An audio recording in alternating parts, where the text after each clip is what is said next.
Vamos a comenzar explicando cómo se determina el precio de los factores de producción. Entonces, una pequeñísima introducción previa.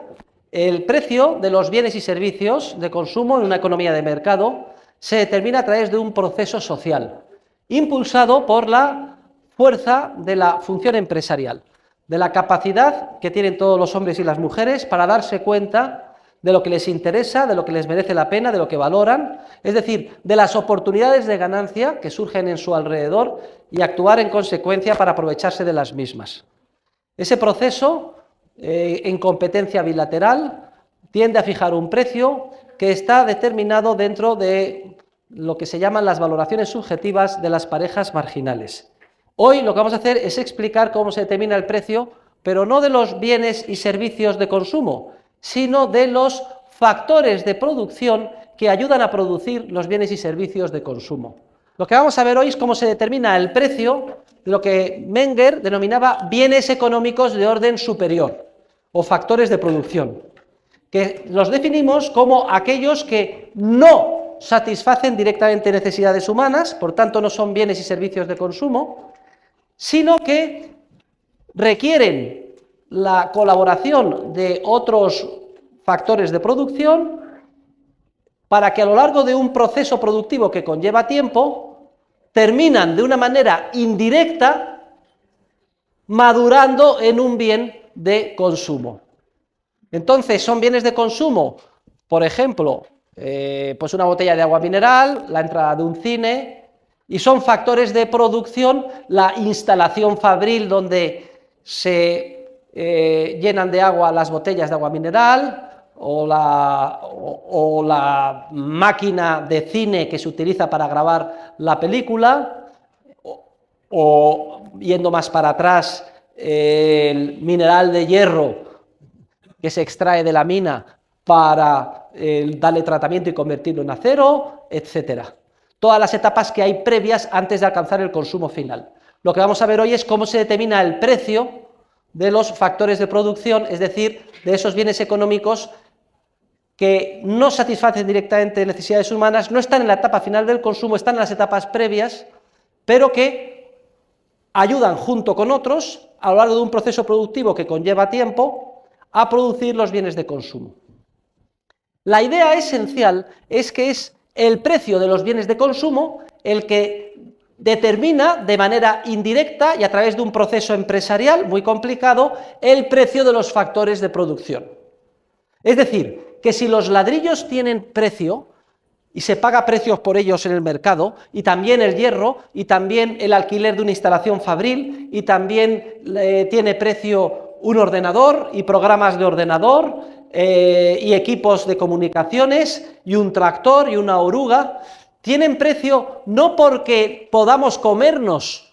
y nos satisfaga directamente necesidades esos factores de producción, sino porque tienen precio porque ayudan a producir en última instancia y después de un periodo de tiempo más o menos prolongado, bienes de consumo, léase el piso en el que vivimos, el coche que conducimos, etcétera, que sí que valoramos y por el que pagamos un precio alto. Luego, cuando vemos que el mineral de hierro, un ordenador, ladrillos tienen precio, es porque ayudan a producir bienes de consumo que valoramos y que tienen precios.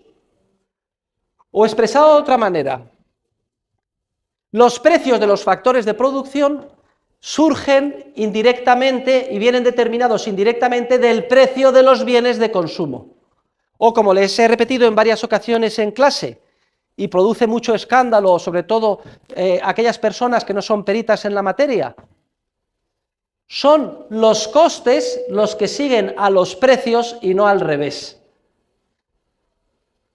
Porque esperamos vender, es un ejemplo típico de Röpke, un economista alemán,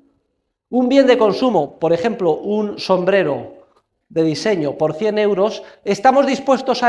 hoy como empresarios a asumir costes comprando mano de obra, diseño, material, etcétera, de hasta menos de 100 euros para producir el bien de consumo. Todo ello en un entorno empresarial de incertidumbre. Puede ser que nos equivoquemos, que incurramos en costes superiores a lo que luego podemos vender y cosechemos pérdidas. pero todos actuamos pensando en obtener beneficios. ¿Estamos dispuestos a hoy incurrir en el desembolso del precio de factores de producción, es decir, en costes, porque esperamos que mañana, cuando culmine el proceso productivo y se hayan materializado esos factores, se hayan convertido en bienes de consumo y servicios finales que ya pueden consumir los consumidores, seamos capaces de venderlos a un precio tal que nos permita recuperar todos los costes en los que hemos incurrido previamente y además nos deje el margen de beneficio empresarial puro más elevado posible. Luego, la primera idea esencial es que son los precios de los factores de producción los que tienden a seguir a los precios estimados futuros que tendrán los bienes de consumo y no al revés. Y hoy lo que vamos a ver, dando un paso más, es con detalle cómo se determina el precio de los factores de producción. Y es muy importante, porque las etapas previas al consumo, recuerden ustedes nuestros esquemas triangulares que vimos en la teoría del capital, en el libro Dinero, Crédito Bancario y Ciclos Económicos, son las etapas desde el punto de vista de facturación, de esfuerzo productivo, de empleo de trabajadores, más numerosas e importantes de toda la economía. La inmensa mayoría de nosotros estamos desarrollando nuestro esfuerzo en esas etapas. También es muy importante la clase de hoy porque uno de los factores de producción más relevantes es el factor que se llama trabajo. En realidad es una denominación impropia, porque no existe tal cosa como factor trabajo, como si fuera uniforme y homogénea. Existe una constelación casi infinita de diferentes tipos de trabajo.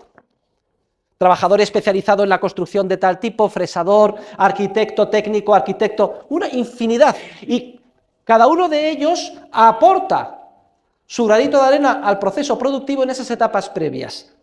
Y el precio de los servicios del trabajo se llama salario. Luego, hoy, al explicar cómo se determina el precio de los factores de producción en general, vamos a explicar en concreto cómo se determina el salario, porque nosotros, en nuestra faceta de trabajadores, somos un factor de producción. Pero también las mismas leyes que vamos a explicar hoy se aplican para explicar cómo se determina el precio de otros factores de producción, por ejemplo, de los recursos naturales, del alquiler o renta de un piso para un despacho de abogados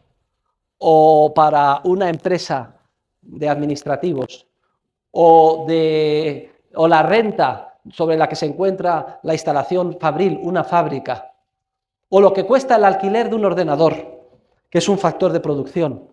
El precio de mercado de todos esos servicios, los factores de producción, es lo que vamos a determinar hoy. Luego, la clase de hoy es de gran importancia.